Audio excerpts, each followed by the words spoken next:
नमस्कार। उत्तर प्रदेश को लेकर महत्वपूर्ण आंकड़े सामने आ रहे, क्योंकि उत्तर प्रदेश को लेकर यहां पर 13 सीटों पर चुनावी तारीखों का ऐलान हो चुका है और 13 सीटों के जो आंकड़े हैं उस हिसाब से 13 सीटों पर किसका पलड़ा भारी नजर आ रहा है। 13 सीटों पर अपने अपने जीत के दावे सामने आ रहे हैं, लेकिन लोकसभा चुनाव से पहले इन 13 सीटें एमएलसी के लिए महत्वपूर्ण मानी जा रही हैं और जो चुनावी तारीखों का ऐलान हुआ है उसके बाद जो आंकड़े हैं वो किसके पक्ष में जाते नजर आ रहे हैं, इसको लेकर महत्वपूर्ण आंकड़े। लेकिन उत्तर प्रदेश में एमएलसी चुनाव को लेकर तारीखों का ऐलान हो चुका है और जिस कारण से यहां पर माना जा रहा है कि लोकसभा चुनाव से पहले इन 13 जो एमएलसी चुनाव हैं वो सेमीफाइनल की तरह देखे जा रहे हैं और इस पर किसका पलड़ा भारी है, आंकड़ों के हिसाब से किसके खाते में कितनी सीटें जा सकती हैं, इसको लेकर महत्वपूर्ण आंकड़े सामने आ रहे हैं। लेकिन आपको बता दें कि यहाँ पर 21 मार्च को यहाँ पर जो है 13 सीटों के एमएलसी चुनाव पर वोटिंग होगी और उसी दिन नतीजे सामने आ जाएंगे। तो एमएलसी चुनाव को लेकर क्या आंकड़ा बन सकता है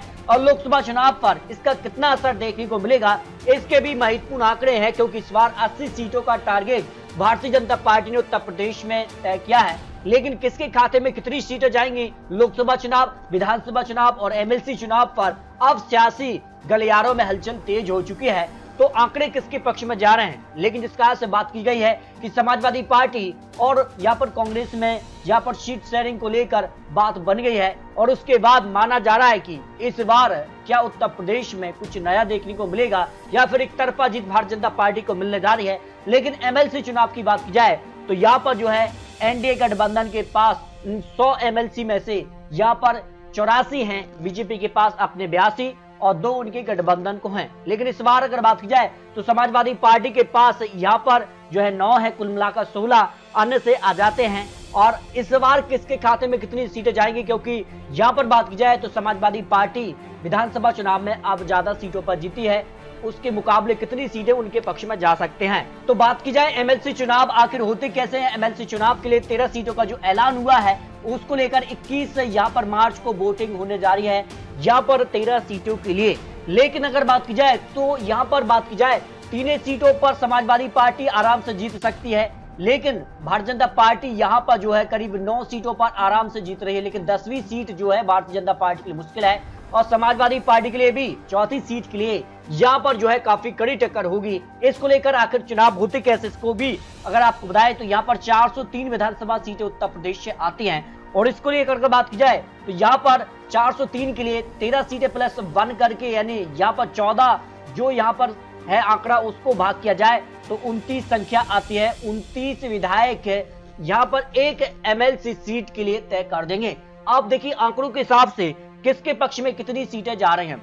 अगर बात की जाए यहाँ पर भारतीय जनता पार्टी गठबंधन के लिए 277 विधायक उनके समर्थन में हैं। उस लिहाज से अगर देखा जाए आंकड़ा तो भारतीय जनता पार्टी यहाँ पर 29 गुणित अगर 9 किया जाए यहाँ पर तो आराम से जो है भारतीय जनता पार्टी करीब यहाँ पर 9 सीटें आराम से निकाल रही, 261 हो जाती है। अब अगर 10वीं सीट उनको यहाँ पर निकालनी है तो 10वीं सीट के लिए उनके पास यहाँ पर जो है विधायक है 277, लेकिन यहाँ पर आरएलडी से भी 9 विधायक भारतीय जनता पार्टी एनडीए गठबंधन में आते हैं। उस लिहाज से अगर बात की जाए तो आंकड़ा हो जाता है यहाँ पर जो है 286।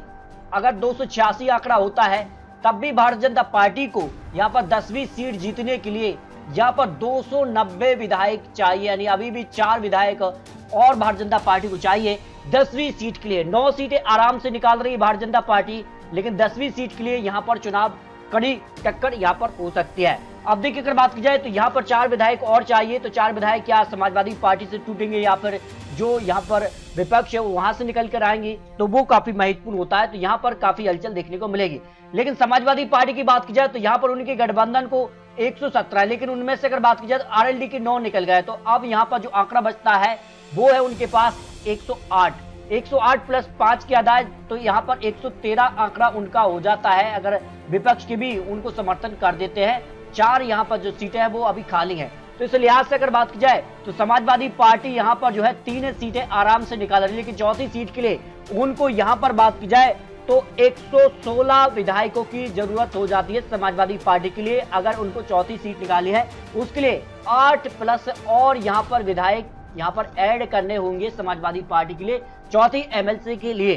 तो यहाँ पर अगर बात की जाए तो इस खास यहाँ पर भाजपा की जो सीटें हैं वो एक सीट समाजवादी पार्टी की खाली हुई है, एक सीट बसपा और अपना दल भारतीय जनता पार्टी के साथ ही गठबंधन में है। तो अगर बात की जाए तो यहाँ पर जो है 12 सीटें जो है भारतीय एनडीए की खाली हो रही है और इसमें अगर बात की जाए तो भारतीय जनता पार्टी को 2 सीटों का नुकसान यहाँ पर हो सकता है। अगर 10वीं सीट भी वो निकाल लेते हैं तब यहाँ पर आंकड़ा है। इस हिसाब से अगर बात की जाए तो एमएलसी चुनाव में यहाँ पर करीब 9 से 10 सीटों पर भारतीय जनता पार्टी जो है जीत हासिल कर सकती है। लेकिन बीएसपी का इस बार जो है 0 सीट होगी। बीएसपी का भी यहाँ पर जो है एक सीट खाली हो रही है, लेकिन इस बार उनके पास केवल एक ही विधायक है। लेकिन उस लिहाज से अगर बात की जाए तो जो उनकी संख्या है अब वो एमएलसी में 0 हो जाएगी।